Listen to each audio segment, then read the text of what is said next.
Got 25 acres that we're working on restoring, and really when we moved here we felt like we really had a responsibility to be stewards of the land that we're in charge of. Moving here from the city, we definitely noticed a big difference in the variety and the diversity of insects and birds that we have here, and just our support of the native plants that we're adding to our land is helping to just support that diversity.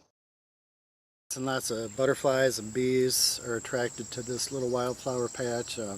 We have other patches as well that attract hummingbirds and butterflies and bees, and birds are in here in the fall especially plucking seeds off. What does the Conservation at Home certification mean to you?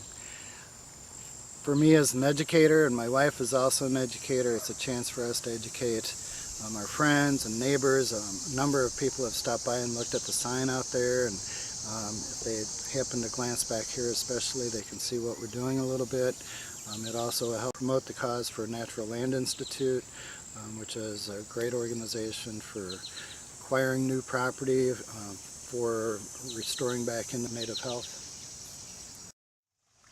We wanted to use native plants because we knew they would do better in this area than non-native plants and require less maintenance. And we knew they would also attract more of the native insects particularly, but also birds and other wildlife. We started with a very traditional yard. There was a lot of lawn, there was a lot of non-native shrubs, yews and that sort of thing around the house. And we got rid of all that.